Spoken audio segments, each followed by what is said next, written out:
1 फरवरी साल 2003 6 astronauts international space station से धरती पर वापस आ रहे थे। पूरी दुनिया इन एस्ट्रोनॉट्स को वेलकम करने के लिए खड़ी थी और उनका इंतजार कर रही थी, क्योंकि ये पहली बार था जब किसी एस्ट्रोनॉट्स के ग्रुप ने इंटरनेशनल स्पेस स्टेशन में पहली बार 15 दिन बिताए थे।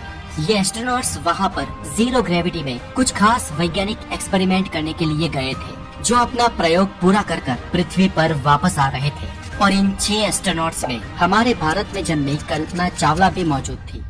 ये 6 के 6 एस्ट्रोनॉट्स एक बड़ा काम करके वापस आ रहे थे। रिसर्च के अलावा भी देखे तो पृथ्वी की सतह को छोड़कर अंतरिक्ष में लंबे समय के लिए रह पाना, ये एक बहुत बड़ा काम था जिसकी नींव इन एस्ट्रोनॉट्स ने रख ली थी।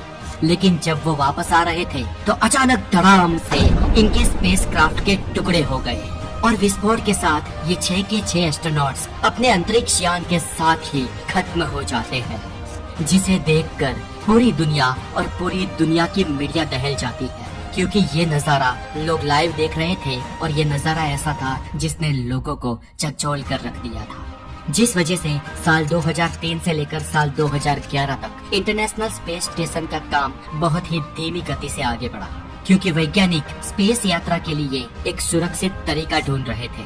हालांकि काम भले ही धीमा होता रहा, लेकिन काम होता रहा और समय के साथ साइंस और टेक्नोलॉजी ने बहुत तरक्की कर ली और आज कई सालों बाद इंटरनेशनल स्पेस स्टेशन बहुत ही ज्यादा सुरक्षित है और वहाँ पर कुछ महीनों के अंतराल में एस्ट्रोनॉट्स जाते और आते रहते हैं। वहाँ रिसर्च हमेशा जारी रहता है और आज दिन तक वहाँ पर करीब 270 से ज्यादा लोग जा चुके हैं और भविष्य में भी ऐसे ही जाते रहेंगे। इसलिए आज के इस वीडियो में हम जानेंगे कि इंटरनेशनल स्पेस स्टेशन आखिरकार क्या है, वहाँ पर कैसे रहा जाता है और क्या क्या होता है, वहाँ पर एस्ट्रोनॉट्स का जीवन कैसा है। और इस वीडियो में हम ये भी जानेंगे कि एक एस्ट्रोनॉट कैसे बना जाता है, उसके लिए क्या क्या क्वालिफिकेशन है और कैसे इसके लिए अप्लाई किया जाता है। तो दोस्तों, इस वीडियो में आप बहुत ही डिटेल्ड और इन्फॉर्मेटिव जानकारी पाने वाले हो। तो स्वागत है आपका द नॉलेज में। मैं हूँ हितेश गिरी गोसाई और अगर आप यहाँ पर नए हैं तो हेल्थी और साइंटिफिक ज्ञान से भरे इस चैनल को जरूर सब्सक्राइब करें, बिकॉज आज के इस युग में ओनली नॉलेज इज एवरीथिंग। ये आप देख रहे हैं दोस्तों, ये दृश्य है पृथ्वी के समुद्री तल से 4,08,000 मीटर ऊपर यानी कि 408 किलोमीटर ऊपर बसे इंटरनेशनल स्पेस स्टेशन का। International space station space orbit में धरती की परिक्रमा करने वाली अवकाशी लेबोरेटरी है, या यूँ कहे कि अवकाशी एस्ट्रोनॉट्स का घर है, जिसे रशिया और अमेरिका सहित कुल 16 देशों ने मिलकर बनाया था। 108 मीटर चौड़े और 72 मीटर लंबे इस अवकाश मथक को रात में उसकी भ्रमण कक्षा में पड़ने वाली पृथ्वी की अनेकों जगह से देखा जा सकता है। अंतरिक्ष में बसे इस विराट आवास में कुल 7 बेडरूम, 2 बाथरूम, 1 जिम्नेशियम, 2 किचन, एक सेंट्रल म्यूजिक सिस्टम, 44 कंप्यूटर्स और एक बड़ा रेफ्रिजरेटर है। आमतौर पर स्पेस स्टेशन में 6 अवकाश यात्री वहाँ पर हमेशा मौजूद रहते हैं और समय समय पर 6 से 7 लोगों की नई टीम्स को वहाँ पर भेजा जाता है और पुरानी टीम को वापस बुला लिया जाता है। हम पृथ्वीवासियों के लिए एक दिन 24 घंटे का होता है, जबकि स्पेस स्टेशन में रहने वाले अंतरिक्ष यात्री ऑन एवरेज 24 घंटों में 16 बार सूर्योदय और सूर्यास्त देख लेते हैं। ये मल्टीपल सूर्योदय और सूर्यास्त स्पेस स्टेशन की 27,424 किलोमीटर पर आवर घूमने वाली स्पीड के कारण होते हैं। हम इंसानों की बायोलॉजिकल क्लॉक 24 घंटे की होती है, इसलिए अंतरिक्ष यात्री भी स्पेस स्टेशन में रहते हुए पृथ्वीवासियों का ही समय फॉलो करते हैं, जिसके लिए वो speed master professional X33 omega नाम की रिस्ट वॉच का उपयोग करते हैं और ये वॉच अंतरिक्ष यात्रियों को पृथ्वी के समय के अनुसार सुबह के 6 बजे उठा देती है। उठते ही अंतरिक्ष यात्री स्पेस स्टेशन के यांत्रिक उपकरणों की जांच करते हैं। कई बार अंतरिक्ष में किसी छोटे बड़े टकराव की वजह से स्पेस स्टेशन को जब नुकसान पहुंचता है, तब उन्हें स्पेस सूट पहनकर मरम्मत के लिए स्पेस स्टेशन के बाहर भी निकलना पड़ता है, जिसे स्पेस वॉक कहा जाता है। और ऐसा छोटा बड़ा नुकसान इसलिए हो जाता है क्योंकि रशिया, अमेरिका और चीन ने एंटी सैटेलाइट मिसाइलों का परीक्षण करने के लिए कई सैटेलाइट यानी कि उपग्रहों पर ही अटैक करके उनके पुर्जे बिखेर दिए हैं, जिनका कचरा सेकेंड के 7 किलोमीटर की रफ्तार से अंतरिक्ष में पृथ्वी के ऑर्बिट में घूम रहा है और ये कचरा कभी कभार स्पेस स्टेशन को लग जाता है। इस जांच के बाद अंतरिक्ष यात्री अपने रोज बरोज की शारीरिक क्रियाओं को समाप्त करने के बाद नाश्ता करते हैं और उसके बाद वो धरती के साथ संपर्क करके प्लानिंग और चर्चा करते हैं। चर्चा के बाद एक्सरसाइज, फिर दोपहर के 1 बजे का भोजन और उसके बाद वो रिसर्च कार्यों में लग जाते हैं। और इसके बाद शाम को 7 बजे के आसपास रात्रि भोजन यानी कि डिनर लिया जाता है और उसके बाद कुछ फन या मस्ती होती है और रात को 10 बजे के आसपास वो सो जाते हैं। दोस्तों, अंतरिक्ष में इंसान की स्वाद कोशिकाएं कम संवेदनशील हो जाती है, इसलिए स्पेस स्टेशन के रहवासियों के लिए फूड में ज्यादा मसाले डाले जाते हैं। खाने के बर्तन, चम्मच और छुरी पे मैग्नेट लगा होता है, इसलिए वो एंटी ग्रेविटी में भी अपनी जगह पर चिपके रहते हैं।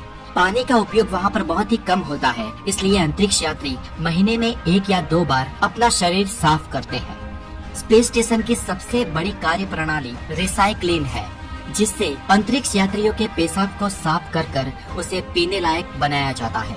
वैसे तो रशिया का प्रोग्रेस नामक मानव रहित यान हर थोड़े दिनों में अंतरिक्ष यात्रियों के जरूरत की चीजों को पृथ्वी से वहां तक पहुंचाता है, लेकिन हजारों लीटर पानी का बोझ किलो के हिसाब से $20,000 में पड़ता है, इसलिए हो सके उतनी चीजों को वहाँ पर रिसाइकलिंग किया जाता है।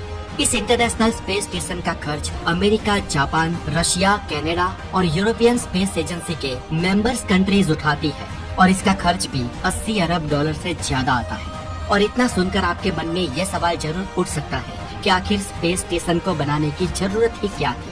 तो दोस्तों, इसके जवाब में वैज्ञानिकों का कहना है कि वो एक ऐसी अंतरिक्ष लेबोरेटरी बनाना चाहते थे जहां पर शून्य अवकाश में विविध प्रजीव और जीवों की सेल्स की वृद्धि के बारे में प्रयोग किए जा सके। सिर्फ इतना ही नहीं, अपितु वहां से भविष्य में अंतरिक्ष यात्रियों को सरलता से नजदीकी जगहों पर अंतरिक्ष में रिसर्च के लिए भेजा जा सके और पृथ्वी की गुरुत्वाकर्षण की मर्यादाओं के कारण जो प्रयोग यहाँ पर सतह पर नहीं हो सकते हैं, उन्हें इंटरनेशनल स्पेस स्टेशन में किया जा सके। और इनके अलावा डार्क मैटर, डार्क एनर्जी और अनेक ब्राह्मिक वस्तुओं पर खोजबीन की जा सके। इसके अलावा पृथ्वी के मौसम की वहाँ से जांच की जा सके और ब्रह्मांड के विविध दूर के पिंडों का अध्ययन और अवलोकन किया जा सके। और इन सब कारणों से इंटरनेशनल स्पेस स्टेशन को बनाया गया है। चलिए दोस्तों, अब ये जानते हैं कि एक एस्ट्रोनॉट होता क्या है। मूल ग्रीक शब्द एस्ट्रो यानी कि स्टार या तारे और नॉट मतलब यात्री को दर्शाता है और सन 1929 से व्यापक रूप में एस्ट्रोनॉट शब्द का उपयोग किया जाने लगा।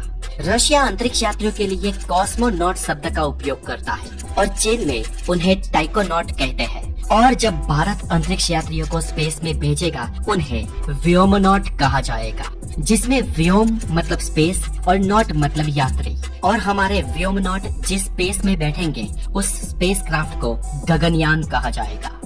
तो दोस्तों, ये जो एस्ट्रोनॉट्स होते हैं, उनका काम स्पेस मिशन आयोजित करना, स्पेस में जाके खोजबीन करना और स्पेस में रहना होता है। और इन एस्ट्रोनॉट्स को NASA, ISRO, Russian space agency, European space agency या दुनिया की कोई भी स्पेस एजेंसी रिक्रूट करती है।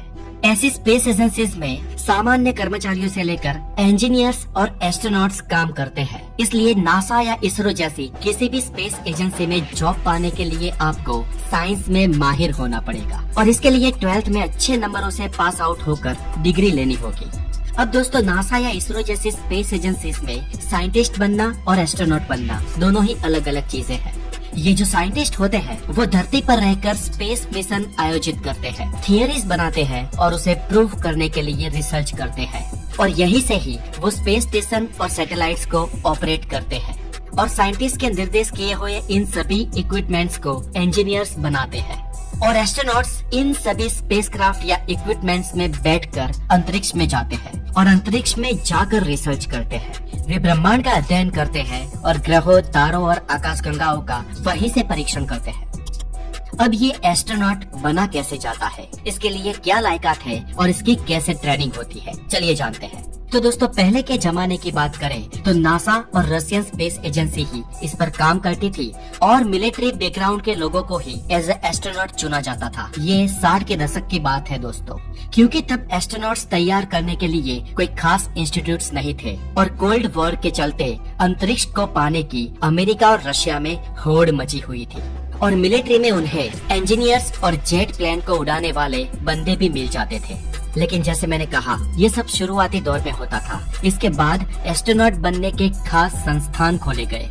नासा की ऑफिशियल साइट के मुताबिक बतौर एस्ट्रोनॉट बनने के लिए engineering, biological science, physics, computer और मैथमेटिक्स इन पांचों में से कम किसी एक में बैचलर डिग्री होनी चाहिए और आपको उस विषय का पूर्ण ज्ञान होना चाहिए। और मास्टर्स या डॉक्टरेट डिग्री हो तो उस व्यक्ति को पहला प्रेफरेंस मिलेगा। और इसके साथ ही इस डिग्री के रिलेवेंट कम से कम 3 साल का एक्सपीरियंस भी होना चाहिए, अथवा जेट एयरक्राफ्ट को 1000 घंटों से ज्यादा उड़ाने का एक्सपीरियंस होना चाहिए। और इसी के साथ ही नासा का एक फिटनेस फिजिकल टेस्ट पास करना भी आवश्यक होता है। इसके साथ ही एस्ट्रोनॉट बनने के लिए मानसिक एकाग्रता होनी चाहिए और दृष्टि तेज होनी चाहिए। शरीर का कद 5 फुट 2 इंच से 6 फीट के बीच होना चाहिए। आप में लीडरशिप और डिसीजन मेकिंग पावर होना चाहिए और व्यक्तिगत रूप से इतनी क्वालिटी आपको उत्तीर्ण करती है। और इन सब में जो उम्मीदवार पास आउट हो जाते हैं उन्हें ट्रेनिंग के लिए भेजा जाता है। कैसे होती है एस्ट्रोनॉट्स की ट्रेनिंग? तो दोस्तों, एस्ट्रोनॉट्स बनने वाले उम्मीदवार की सहन शक्ति को ललकारा जाता है और इसमें उसकी फिजिकल, साइकोलॉजिकल और इंटेलेक्चुअल क्षमता का परीक्षण हो जाता है। और ट्रेनिंग में उम्मीदवारों को वास्तविक स्पेस मिशन में काम आने वाली ट्रेनिंग दी जाती है। स्कूबा सर्टिफाइड भी बनाया जाता है। इसके साथ जी फोर्स को झेलना, अंतरिक्ष में विविध हालातों में क्विक डिसीजन कैसे लेना, ये सभी चीजें सिखाई जाती है। और एस्ट्रोनॉट बनने वाले उम्मीदवारों को हर दिन ऐसे करीब 40 एक्टिविटीज करनी पड़ती है जो सभी उन्हें अंतरिक्ष में काम आती है। अब दोस्तों, इन एस्ट्रोनॉट्स को किन किन पदों पर नियुक्त किया जाता है? तो दोस्तों, इनको space scientist, astronomer, astrophysicist, materiologist, quality specialist, robotic technician, geologist और कॉस्मोलॉजिस्ट जैसे पदों पर आपको काम मिलता है। एस्ट्रोनॉट्स की सैलरी कितनी होती है? तो दोस्तों, जनरली एस्ट्रोनॉट्स ज्यादातर नासा के रहे हैं, इसलिए हम नासा की ही बात करेंगे। 2020 के सैलरी स्केल के मुताबिक नासा एस्ट्रोनॉट्स को हर साल स्टार्टिंग $1,05,000 से लेकर सीनियर लेवल के एस्ट्रोनॉट्स को $2 लाख तक की सैलरी देता था। यानी कि इसे अगर इंडियन सैलरी में कहें तो 90 लाख से लेकर 1,80,00,000 सालाना के आसपास। और दोस्तों, इस सैलरी के साथ नासा के एस्ट्रोनॉट्स को बहुत सारे पैकेजेस भी मिलते हैं जो कभी कभी इनकी सैलरी से भी ज्यादा वर्थ होते हैं। अब चलिए दोस्तों, बात करते हैं इसरो की। इसरो का ध्येय हमेशा रशियन और अमेरिकन स्पेस एजेंसी से अलग रहा है। इसरो सेंसिंग, संदेशा व्यवहार, हवामान का निरीक्षण करना, उसकी रिसर्च करना जैसे व्यवहार लक्षी मिशन पर काम करता रहा है। इंसान को चांद पर भेजना, गुरु या शनि ग्रह पर यान भेजना और मंगल पर रोबोटिक यान चलाना जैसे पब्लिसिटी दिलाने वाले प्रोजेक्ट्स पहले से ही इसरो के मेन्यू लिस्ट में नहीं थे, वरना इस पर इसरो ने कब तक काम करना शुरू कर दिया होता। पर अब इसरो को ये सब जरूरी लगने लगा है, क्योंकि स्पेस जगत में पहले के समय में वो चैलेंजेस नहीं थे जो आज है। पहले ग्लोबलाइजेशन नहीं था और स्पेस के क्षेत्र में हमारी आज अमेरिका और चीन जैसे देशों से स्पर्धा है और इसीलिए आज हम स्पेस की दुनिया में कूद पड़े हैं।